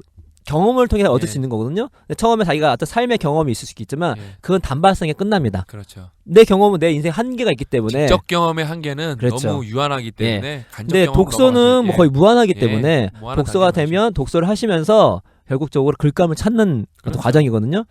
그래서 제가 지금 뭐 그 노하우 방법을 얘기하지만 그러나 무엇보다 글을 쓰기 위해서는 어떻게보다 무엇이 훨씬 중요하다는 거. 글감이 있어야 글을 시작할 수 있다는 거. 그렇죠. 잊지 마시고 글을 읽으시면서 어떤 글감으로 쓰게 될까. 글감이 딱 있으면 거기 꽂히면 이 글을 시작할 수 있는 이제 그렇죠. 발동이 걸릴 수 있다는 생각이 듭니다. 세 번째 말씀하신 것처럼 자료 모으기. 저 개인적으로는 논리적 글쓰기는 자료가 한 80% 먹고 들어간다. 뭐 논문도 그렇고 그냥 레퍼런스 자료가 없으면 글을 쓸 수가 없어요, 사실. 자료 모으기가 거의 80% 이상이다. 그리고 말씀드렸지만 이론은 자료의 패턴이다. 그래서 여기 대통령의 글쓰기에 자료 모으기에 대한 멘트가 있어요. 정말 좋은 멘트거든요. 제가 한번 읽어드릴게요. 글은 자신이 제기하고자 하는 주제의 근거를 제시하고 그 타당성을 입증해 보이는 싸움이다. 이 싸움은 좋은 자료를 얼마나 많이 모으느냐의 성패가 좌우된다. 기가 막힙니다. 맞습니다. 옳습니다. 자료가 충분하면 그 안에 반드시 길이 있다. 맞습니다. 아멘이 나올 것 같네. 자료를 찾다 보면 새로운 생각이 떠오른다. 때로는 애초에 의도했던 방향과 전혀 다른 쪽으로 글이 써지기도 한다. 사고 확장이 일어나는 그렇죠. 거죠. 자료와 생각의 상호작용이 낳는 결과이다. 그렇죠. 그래서 여러분께서 독서를 하시면서 자료 찾기가 되면은 글감과 함께 이 두 개 합치면 글은 거의 80% 90% 끝났습니다. 그러니까 제가 이거 동의하는 게 잠깐 하는 건 회사에서도 보고서를 못 쓰는 게 아는 게 없어서 못 쓰는 거예요. 네, 맞습니다. 아는 거 많은 사람은 보고서 진짜 그런 부장님들은 당연히 과장 대리가 쓰는 걸 보고서를 취합을 하지만 때로는 개판으로 써는 경우가 있거든요. 그럼 주소 들은 걸로만으로도 부장님들은 보고서를 바로 30분 만에 써내세요. 최악의 상무봉어를. 그러니까 아는 게 많으셔서 그러는 거예요, 맞습니다. 진짜. 그러니까 아는 게 제일 모으는 게 제일 중요합니다. 일단 글감을. 그래서 글감과 자료 모으기가 매우 중요하다는 거. 그걸 안 하면 아무리 방법론을 뛰어나게 알고 계셔도 안 됩니다. 자, 네 번째는 짧게 쓰기입니다. 프릴리처가 이런 말을 했습니다. 무엇이든 짧게 써라. 그러면 읽힐 것이다. 이 짧게는요, 문장이 짧은 것보다 글이 짧은 것보다 문장을 얘기해요. 최소한 글을 길게 쓰면 이게 난잡해집니다. 문장은 되게 짧게 하면 명료하게 주어 동사 딱 이렇게 가야 그렇죠. 되는데 명료하게 딱딱딱 들어와야 되기 때문에. 근데 이게 처음에 나름대로 좀 책 좀 읽었다 하신 분들이 너무 길게 현학적으로 써요. 그러면은 읽히지가 않습니다. 정말 힘 있는 글은 짧고 굵게 그런 문장을 구성하는 것이 되게 좋은 글이라고 할 수 있고요. 다섯 번째로는 5단계는 스토리 활용입니다. 이게 뭐 말콤 글래드웰, 마이클 루이스, 히스 영즈, 다니엘 핑크 이 사람들이 이제 미국의 사랑받는 논픽션 작가예요. 논픽션 하면 뭐 스토리가 없겠네 생각하시겠지만 이 사람들이 왜 사랑받냐? 그 어떤 이론을 스토리에 아주 잘 담아냈습니다. 그러니까 스토리가 재밌잖아요. 그 스토리 재밌는 가운데 어떤 통찰력이 있는 거예요. 어떤 이론도 그 스토리하고 엮어낼 수 있는 능력이 있는 겁니다. 그래서 스토리를 활용하실 때 최고의 스토리는 자기 자신의 이야기입니다. 그러니까 그만큼 또 경험도 중요한 거겠죠. 자기 자신의 이야기를 잘 이 이론과 버무릴 수 있으면 이게 정말 임팩트가 있는 거거든요. 예를 들어서 우리 그 인생 공부에서 제가 쓴 것 중에 가장 잘 된 게 뭐냐? 제 경험입니다. 산티아고 제 경험을 했기 때문에 생생하잖아요. 더 나아가서 글에 그 자신의 경험과 자신이 하고자 하는 그 자료들을 엮을 수만 있으면 이거는 이거는 좀 임팩트가 뭐 안 강할 수가 없는 겁니다. 아니 뭐 그 책의 가장 원초적인 책들인 철학책들도 기존의 철학자를 확장시키는 거기 때문에 그다음에 자기 생각을 더해 나가는 거기 때문에 똑같아요, 다. 그리고 스토리만큼 사람의 감성을 이끄는 거 없으니까. 그래서 미국의 소설가 이비 화이트는 이런 얘기했어요. 인류에 대해 쓰지 말고 한 인간에 대해 써라. 인류는 대문자임이고 한 인간 소문자임이거든요. 이게 인류에 대해 쓰기 위해서는 이론이나 통계가 필요하거든요. 근데 한 인간에 대해 쓰기 위해서는 스토리가 필요합니다. 그러니까 스토리가 먼저 전면에 나서야 사람들이 거기에 임팩트 있게 다가온다는 거. 여섯 번째는 지식의 저주입니다. 이게 저도 좀 많이 빠지거든요. 작가님은 너무 많이 빠져요. 지식의 바다가 너무 커서. 전문가가 빠지는 것 중에 하나가 이제 헛똑똑이가 되는 모습인데요. 무언가를 알면 무언가를 모를 때를 잘 생각을 그렇죠. 못해요. 예. 그러니까 뇌가 차버리니까. 예. 그러니까 듣는 사람을 생각하지 않고 자기 말만 계속 자기 말만 하는 거예요. 그러면 듣는 사람은 이게 뭐야? 못 쫓아오는 거죠. 이게 이제 지식의 저주가 뭐냐면 이런 게임 해본 적이 있으세요? 음악을 하는데 이게 예. 그 리듬으로 하잖아요. 예. 그러면 내가 생일 축하 노래를 이렇게 근데 이게 나는 생일 축하 노래를 부르기 때문에 상대방 안다고 생각하지만 대부분 모릅니다. 예. 이 리듬만은 도저히 못 맞춥니다. 예. 그게 뭐냐면 지식의 저주의 한 모습이거든요. 아니 얘가 모를 거라 생각하지만 몰라요. 예. 그래서 마셜 맥루어는 훌륭한 커뮤니케이터는 상대의 언어를 사용한다. 우린 신박쌤이 잘 아시는 상대의 언어를 쓸 줄 알아야 듣습니다. 그렇죠. 일기를 쓸 때는 이럴 필요 없어요.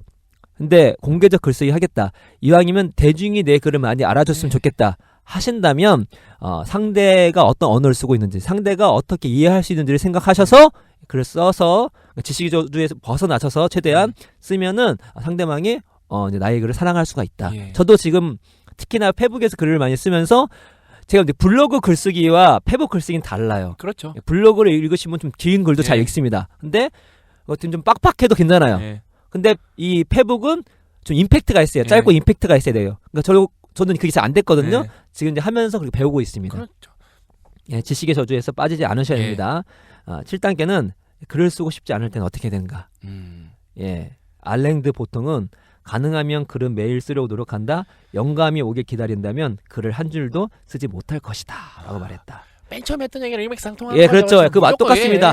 무조건 하는 거예요. 겁니다. 예, 그 대통령 글쓰기 저자 강원구 그 저자님은 글은 엉덩이로 쓴다. 예. 저도 최고의 비법이 있습니다. 그냥 쓴다. 그냥 쓰는 거예요. 예. 인지 부조화를 이용하시면 됩니다. 예. 그냥 하는 겁니다. 다른 비법이 없어요. 예. 글을 쓰기 싫다면 글을 쓰시면 됩니다. 8번째, 글이 전개를 막힐 때, 글 하다 막힐 때가 있잖아요. 이거는 개인적 노하우예요. 두 가지 방법이 있는데, 하나는 저 같은 경우는 명언을 많이 모아놓습니다. 그래서 어떤 주제에 대해 글을 쓸 때, 예를 들어서 뭐 공부다.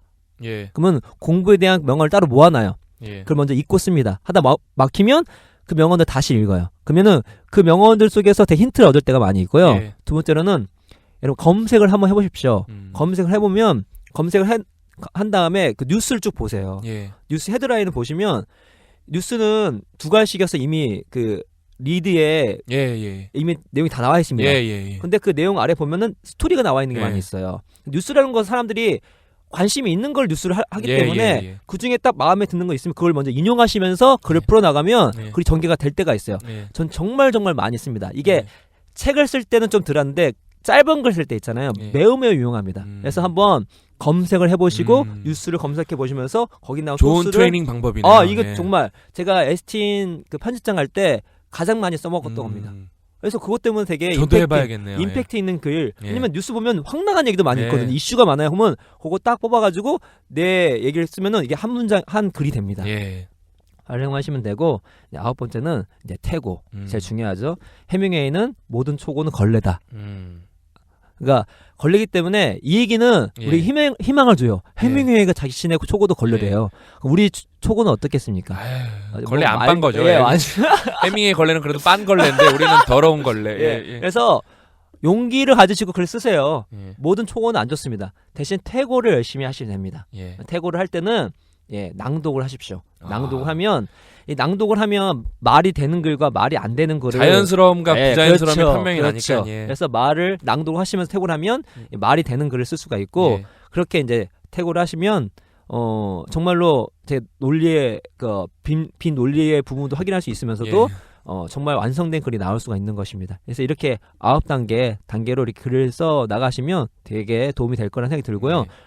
저희 인생 공부에 또 이게 카드뉴스 있기 때문에 좀 확인하시면서 몇 번 정도 이게 체화될 때까지 몇 번 정도는 글을 쓰실 때 한번 이 단계를 한번 계속 밟아 오시면 좋을 것 같다 생각이 듭니다. 그래서 글을 쓰시면 정말 도움되는 게 되게 많아요. 저도 옛날에 많이 읽기만 하고 쓰지를 않았는데, 그러니까 저는 살면서 제가 이 메모를 많이 했었고, 그 다음에 그 메모를 더 하게 된 게 페이스북 때문에 그냥 포스팅을 하다 보니까 그 글을 많이 쓰게 됐어요. 그러다 보니까 끄덕끄덕이란 첫 책도 썼고, 그다음에 그때는 이제 정말로 짧은 글들만 썼는데 어느 날 보니까 상담을 하다 보니까 긴 글을 많이 쓰게 됐어요. 그러다 보니까 요번에 이제 졸업 선물이라는 책이 쓰게 된 거예요. 그러니까 상상도 못했어요. 이렇게 책을 그냥 끄덕끄덕은 겨우겨우 짜내갖고 200쪽이 겨우 됐는데 짧은 글만 모았는데도 불구하고 요번에 그건 몇 년을 썼는데 끄덕끄덕은 요번에 이 졸업 선물은 360쪽인가 그래요. 짧은 글들이 거의 여전히 많지만 그래도 긴 글이 되게 많거든요. 이제는 제가 쓰려고 쓴 게 아니고 쓰다 보니까 그렇게 된 거예요. 내가 이거 이렇게 360쪽 써야지 이게 맞습니다. 아니라. 그러니까 그 다음에 작가님이 말한 게 다 제가 그러니까 예제로 제 걸 이렇게 말씀드리는 게 처음 보낸 거 보면은 걸레가 아니라 뭐라 그래야 될지 모르겠어요. 하여튼 정말로 누더기? 누더기 진짜 아니 걸레로 못 쓰는 거 정말로 그렇게 형편없었는데 이게 교정교율도 하고 퇴고도 하면서 자꾸 글을 다듬다 보니까 한 10몇 번 다듬다 보니까 심지어 논문도 그래요. 제가 이제 박사할 때 제가 처음에 드래프트를 작성해서 교수님한테 주면은 거의 다 바뀌어요. 다 지워져요, 다. 심지어 막 내가 열심히 작문해서 한 문단이 통째로 날아가는 경우도 있고 그래서 처음 논문이랑 마지막 논문이랑 보면은 그 다음에 또 이제 논문을 내려면은 그러니까 심사위원회 통과를 거쳐야 되고 심사위원회 통과를 거치면은 에디터가 이제 좀 다듬어줘야 되는데 그렇게 하면 완전 다른 논문이 돼 있어요. 그러면서 이제 논문이 하나 태어나는 거거든요. 작가님이 말씀하시는 게 제가 볼 때 글을 논문도 써보고 글도 써본 사람으로서 구구절절 진짜 옳은 말씀이십니다. 오늘 얘기가 좀 연관될 수 있는 게 이것도 용기가 필요하네요. 진짜요. 그러니까 해보셔야 돼. 그러니까 우리나라의 우리나라 사람들이 책 안 읽는다 그러는데 읽는 사람은 생각보다 많습니다. 쓰는 사람은 그렇죠. 거의 없어요. 거의. 그렇죠. 왜냐면 너무 어렵기 때문에. 근데 솔직히 또 쓰는 게 중요하다고 모르는 분도 되게 많아요. 그래서 막상 많이 읽어보고 제가 대화해 보면은 대화도 못하는 분들이 되게 많아요. 그런 분들이 뭐가 생기냐면은 자기 자존심만 점점 높아져요. 내가 이만큼 아는데 표현을 못하면 모르는 거거든요. 제가 볼 때. 근데 거의 이제 자존심이 나중에 뭐로 바뀌냐면은 그 열등감, 자괴감 이런 걸로 바뀌어요. 염세주의로 바뀌거든요. 왜? 내가 똑똑한데 이 자식 모르면서 깝치네 이런 식으로 나오거든요. 그러니까 근데 어떻게 알겠어요? 표현을 못하는데 있는지 없는지 모르는 거거든요. 그거는. 그래서 생각보다 여러분 말보다도 글을 쓰면은 말은 휘발성이 강하기 때문에 저도 팟캐스트 들어보면 내가 헛소리 이렇게 많이 했구나 깜짝 놀라요. 진짜 내가 무슨 훌륭한 애드립도 많지만 헛소리도 많이 하는구나. 근데 글은 이게 휘발성이 없이 저장이 되잖아요. 그렇죠? 언제든지 내가 셀프 피드백이 가능하기 때문에 글은 또 말과는 다른 차원의 문제이기 때문에 글을 많이 써보시면 여러분이 성장하는 걸 엄청 느끼실 거예요. 맞습니다. 그래서 자꾸 써보시고 제가 오늘 아까 인생 공부 카드 뉴스는 그런 거는 작가님이랑 사전 조율도 안 된 얘기인데 하다 보면 나오는 거예요. 여러분이 많이 해보셨으면 좋겠어요. 뭐 카드 뉴스 하기 싫은 분들은 저희한테 독후감을 제 신영준 타임라인에서 팔로잉 하시면서 보내셔도 제가 항상 피드백도 드리고 하니까 뭐 이메일로 보내셔도 되고. 그러니까 저는 여러분들한테 저희가 그래도 나름 뭐 최고는 아니어도 검증된 사람들이기 때문에 저는 뭐 박사도 해봤고 작가님은 박사 이상으로 책을 6권 이상 쓰신 분이기 때문에 많이 해본 사람들이기 때문에 여러분보다는 조금 잘하는 걸 떠나서 경험이 많거든요. 그다음에 진짜 필요하면 진짜 잘하는 사람들도 많이 알고 그렇기 때문에 저희가 어떻게 좀 이렇게 생산적인 피드백을 드릴 수 있으니까 그다음에 저희는 비판도 안 해요. 오로지 칭찬만 하면서 조언만 해주지 저희는 비난과 비판이 없기 때문에. 그리고 뭐 지금 젊을 때 도전하는 것 자체가 그게 칭찬받을 일이죠. 왜냐면 그래서 칭찬만 해드리지 그런 거 없어요. 그 다음에 저희가 카드 뉴스로 미친놈이 악플 달 수도 있거든요.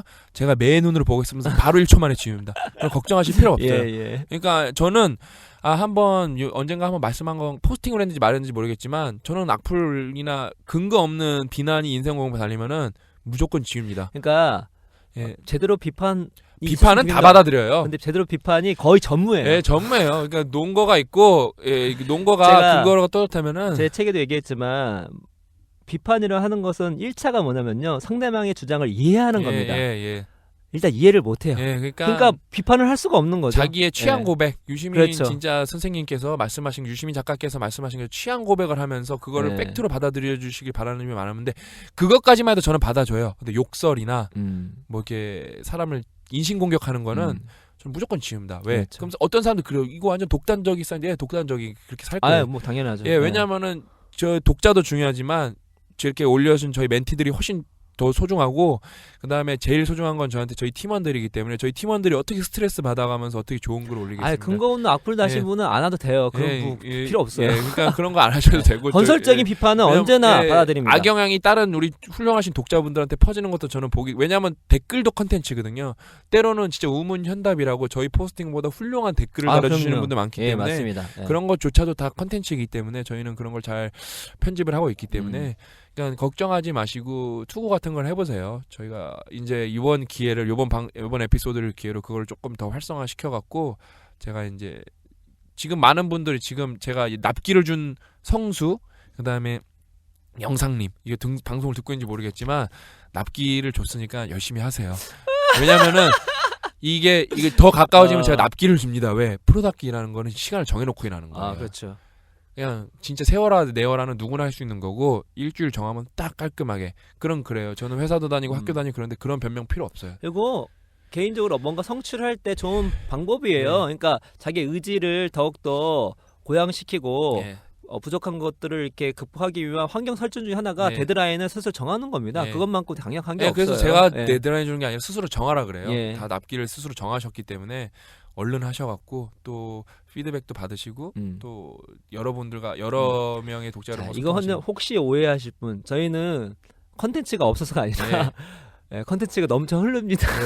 저희는 저는 컨텐츠 만드는데 10분 정도 저는 이렇게 제가 만들어놓은 독서록이 못해도 300여 개가 있기 때문에 바로 원하면 뭐 갈매기 꿈도 제가 최근에 그냥 뭐 갈매기 꿈 생각나서 이제 신년이니까 이것도 괜찮겠다 해서 그거 만드는데 한 30분 걸립니다. 그래서 저도 이미 한 3,400개 있어요. 3,400개가 그러니까 있어서. 뭐 당연히 오해하지 마시려고. 왜냐면 우리가 같이 만들어가기 때문에 그분들이 정말 좋은 기회거든요. 제가 지금 이 좋은 기회를 경험하고 있으니까 저는 하나 올릴 때마다 너무 감사해요. 이게 피드백 받고 배우는 게 너무 많습니다. 사실 진짜. 고 작가님이 제일 많이 배우고 계세요. 그렇죠. 그동안 여태까지 많이 배우신 거를 다듬고 계시는 과정이세요. 그러니까 되게 제가 그 부분을 되게 존경해요. 맨날 저한테 와서 너무 많이 배운다고. 충분히 막 몇천 독 이상 하신 분이 저렇게 많이 배운다는 거 보니까 제가 오히려 더 겸손해지더라고요. 그래서 이 정말 좋은 기회입니다. 여러분께서 한번 용기를 내셔서 하면은 그 자체로 분명히 대박 터질 수 있고 아니면 안 될 수도 있어요. 근데 안 되는 것만큼은 이 자산이 없어요. 아 이게 이렇구나. 제가 이제 방송을 이제 좀 오늘 방송을 정리하면서 새로운 컨텐츠가 하나 이제 기획되고 있는 게 이제 저희는 여러분들한테 지식도 주고 즐거움도 주고 감동도 드리려고 다방면으로 노력하고 있습니다. 그래서 저희는 컨텐츠 발굴을 위해 제가 이제 운영을 하면서 엄청 고영성 작가님도 제가 찾아낸 거고 이런 대단한 사람을 그다음에 제가 더 이제 다른 분야의 사람들도 찾아내려 노력하는데 한 명을 이제 찾은 게 이제 임유진 양이라는 피아니스트가 있어요. 그래서 이제 저희가 피아노를 연주하고 이제 신청곡도 받고 저희가 감수성을 더 인생 공부에 더 할 건데 그 어떤 분들이 그럴 수도 있어요. 피아노 연주하는 게 뭐가 대수냐? 대수입니다. 임유진 양은 이제 다운 증후군, 이제 선천적 장애가 있습니다. 그렇죠. 다운 증후군 여러분은 이제 외모가 저희랑은 좀 다르죠. 외모만 다르다고 생각하시는데 다운 증후군의 치명적 약점 중에 하나가 손가락이 짧고 굵어요. 네, 맞습니다. 뭐 그렇기 때문에 이게 피아노 치는데 훨씬 힘듭니다. 정신적으로도 힘든 걸 떠나서 육체적으로 적합한 손이 아니지만 그 장애를 다 이겨낸 친구입니다. 근데 제가 아쉬운 것 중에 하나가 인간극장에 한번 나왔었는데 반짝하고 사람들의 관심이 없어졌어요. 그래서 되게 힘들어해요 지금. 뭐 우울증도 왔었고 제가 그 사연을 알게 돼서 제가 한번 찾아가갖고 이제 정말 뭐 피아노가 계속 이제 자기 실력이 성장해야 되지만 더 이상 성장을 위한 연주가 아니라 여러분을 위한 연주, 소통하는 연주, 모두가 행복해지는 연주를 제가 이제 계속 꾸준하게 해드리려고 합니다. 그러니까 이거를 이렇게 제가 말씀드리는 이유는 이제 서동민 작가 드로잉쇼도 제가 발굴을 하고 했지만 주변에 혹시 이런 분들은 조금 더 알려졌으면 좋겠다, 그렇죠. 잘 됐으면 좋겠다 하면은 뭐 제가 이제 저희 팀원들이랑 이제 좀 판단을 했을 때 이건 저희가 도와드리고 싶다. 인지도를 좀 올려드리고 싶다 하면은 뭐 저희는 조건이 전혀 없습니다. 저희가 오히려 다 찾아가고 기획도 해드리고 하기 때문에 혹시 글이나 뭐 재주가 있거나 이런 재능이 있으신 분들은 저희한테 한번 언제나 알려주시면 제가 항상 연락을 해서 그러니까 저희가 좀 이렇게 도와드릴 수 있는 방향으로 그 신현무 선생님 글씨체가 어깨동무체라고 하거든요. 말씀하신 것 중 하나가 관계는 저도 항상 그 생각했는데 존재는 관계거든요. 예. 우리 인생 공부가 함께 예. 더불어 예. 함께하는 그런 것들이 취지가 가장 큽니다. 예. 그러니까 우리가 서로 같이 의지하면서 예. 성장하는 예. 그런 곳이 인생 공부이기 때문에 저도 이제 그 신박사님 그 얘기 들었을 때 그 생각만으로도 되게 예. 가슴이 좀 뭔가 뭉클해지고 예. 정말 같이 예. 같이 의지하면서 예. 같이 서로 예. 세워주면서 또 예. 같이 배우면서 우리 같이 성장하자. 예. 그리고 그래서 우리가 뭐 헬조선 얘기하지만 예. 우리 인생 공부부터 정말 살만한 예. 정말 해본 조선인가요? 예. 한번 만들어 보자. 그러니까 헬조선이면은- 당연히 우리가 예. 뭐 비판해야 될 거 있고 당연하죠. 해야 되지만 그러나 행동은 또 해야 되잖아요. 예. 어느 곳에서는 우리가 그렇죠. 정말 잘 함께 정말 살만한 공동체를 만들기 위해서 예. 힘을 내야 되는데 우리 인생 공부 한번 만들어 보자. 예. 말씀하신 그 취지가 되게 딱 예. 맞다는 생각이 들어요. 예. 여러분께서 같이 한번 동참해 주시고 예. 그런 분들 또 제보해 주시면 예. 신박사님 중심 해가지고 같이 예. 기획하고 예. 또 같이 이렇게 정말 같이 어깨동무 할 수 있는. 네. 이제 저희가 시작한 지 얼마 안 됐는데 제가 처음에 약속했던 거 드렸던 것처럼 좋은 일 엄청 많이 할 거예요. 네. 한번 이제 지켜보시면 돼요. 저희가 다 보고를 하고 여러분들과 소식과 공유를 하기 때문에 진짜 여러분들 인생에 도움이 되고 진짜 공동체가 함께 잘 될 수 있는 방향으로 저희가 좋은 일 진짜 많이 할 거예요. 지금 기획을 하고 있는 것도 많고 있고 이렇게 소소하지만 소소한 게 아니죠. 특별한 이제 이런 컨텐츠들을 발견을 해서 저희가 계속 여러분들과 함께 할 겁니다. 갑자기 또 화이팅 오랜만에 한번 나 해야겠는데. 눈물이 올라. 예, 그러니까 원래 이게 아유 나 진짜 미치겠네. 예. 그러니까 아까 말씀하시면서 눈시울이 불긋불긋 하시더라고요. 이게 또 요즘에 솔직히 예. 살만 납니다. 그러니까 뭐 책 잘 팔려고도 좋은데 그거보다 예. 진짜 살만 나요. 30대 아저씨 둘이 모여서 찌질하게 울고 저는 어젯밤에 울고 고 나 작가님은 울고 미치겠네. 스튜디오에서 울고 예. 고 작가님 팟캐스트 몇 년 하셨는데 운 건 아마 또 처음이실 거예요, 진짜. 한번 저번에 웃겨서 한번 울어보고. 그러니까 이게 아주 희노애락이 있는 진짜 그런 예. 즐거운 방송 인생공입니다. 그래서 예. 화이팅 하면서 마칠까요? 자, 하나 둘 셋 화이팅! 수고하셨습니다.